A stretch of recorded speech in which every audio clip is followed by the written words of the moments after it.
নমস্কার, কলকাতা টিভি ডিজিটালে আপনাদের স্বাগত। আজ বিশ্ব থ্যালাসেমিয়া দিবস। আর এই বিশ্ব থ্যালাসেমিয়া দিবস পালন হলো NRS medical college, Kolkata medical college, তাদের যে হেমাটোলজি বিভাগ রয়েছে সেখানে। অর্থাৎ আমরা জানি চিকিৎসকেরা চিকিৎসা করেন, কিন্তু তার পাশে চিকিৎসকেদের সাথে যখন রোগী এবং রোগী পরিবারের একটা আত্মীয়তা তৈরি হয়, তখন কিন্তু চিকিৎসায় সাড়া দেয় সেই রোগী আরও বেশি করে। আর ঠিক সেরকমভাবেই এই যে থ্যালাসেমিয়া দিবস যখন তারা পালন করলেন, চিকিৎসকেরা বললেন চিকিৎসার পাশাপাশি নাচ, গান, আবৃত্তি, সংস্কৃতি মনস্ক হওয়াটাও খুব জরুরি, তাতে আরও ভালো থাকা যায়।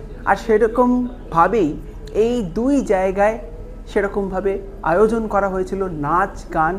যারা অংশগ্রহণ করেছিলেন তারা সকলেই থ্যালাসেমিয়া আক্রান্ত, এবং ঠিক সেরকমভাবেই থ্যালাসেমিয়া মুক্ত করতে হবে সমাজকে।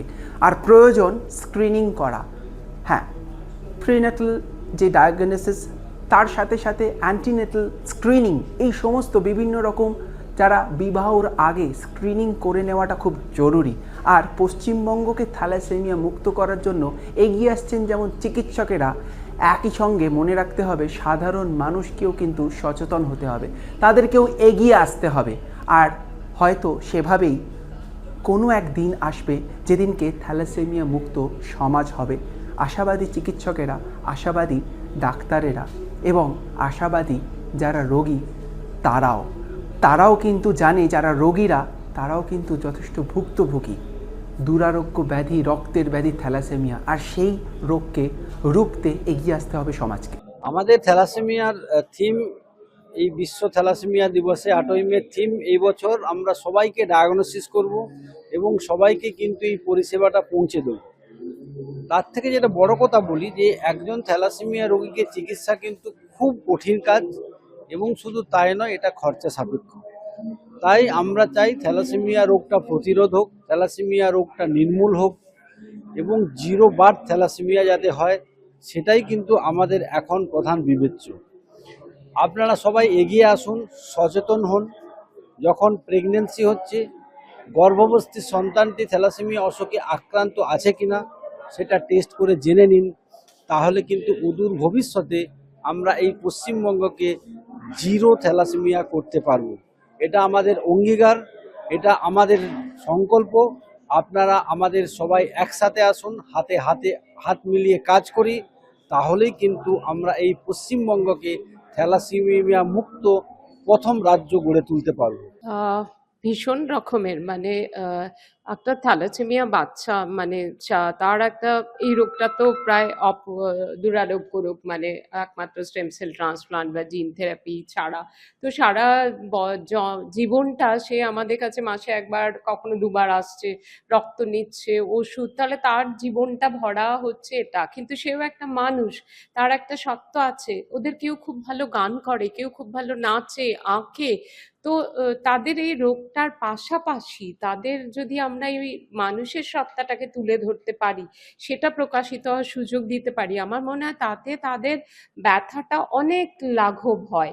আমার নিজের মন্ত্র হচ্ছে treat the patient, not the disease. মানে আমাদের উচিত রুগীটাকে চিকিৎসা করা, শুধু অসুখটাকে না। আমরা যদি রুগীটাকে চিকিৎসা করার কথা ভাবি, তাহলে কিন্তু এগুলো খুব জরুরি, মানে ভীষণই জরুরি রুগীটা ওয়েলবিং এর জন্য। এবারে যে থিমটা সেটা হচ্ছে যে ফাইন্ড দ্য আনডায়াগনোজ, যারা এখনো আনডায়াগনোজ মিনস থ্যালাসেমিয়া রোগটা যাদের ধরা পড়েনি। সব থেকে বেশি হচ্ছে ক্যারিয়ারটা যাদের আমরা এখনো জানতে পারিনি।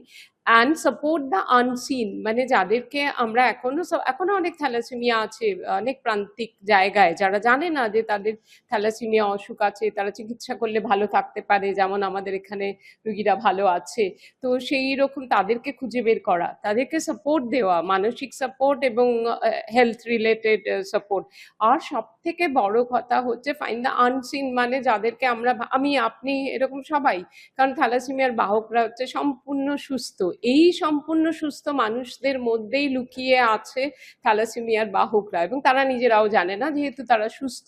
তাদেরকে খুঁজে বের করা যে কারা বাহক আছে, তাদেরকে সচেতন করা যে আপনি যদি বাহক হন তাহলে আরেকজন বাহককে বিয়ে করবেন না, সেটা হলে একমাত্র আমরা ভবিষ্যতে আরেকটি বাচ্চাকে এই সাফারিংস এর হাত থেকে বাঁচাতে পারবো। এটা আমার আপনার প্রত্যেকের দায়িত্ব এই আনসিন খুঁজে বের করার, এই ক্যারিয়ারটা ডিটেক্ট করার। আমার মনে হয় সেটাই আমি বারবার বলি, সেটাই মূল মন্ত্র আমাদের হওয়া উচিত, মানে থ্যালাসেমিয়াটা প্রতিরোধ করতে চাইলে। আর একটা ছোট্ট কথা আমি বলবো, যেটা যেহেতু এটা সামাজিক একটা অসুখটার সঙ্গে সামাজিক ব্যাপারটা জড়িত আছে, বিয়ে নামক কথাটা জড়িত আছে।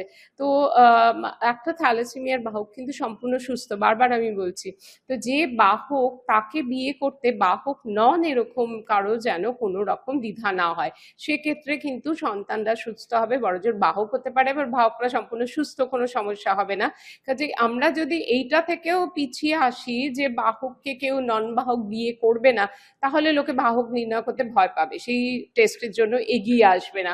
তো সমাজকে দুটো বার্তা দেওয়া খুব জরুরি, যে দুজন বাহক বিয়ে করলে একটি থ্যালাসেমিয়া সন্তানের জন্ম হওয়ার সম্ভাবনা থাকে, অতএব বিয়ের আগে আপনি বাহক কিনা জেনে নিন।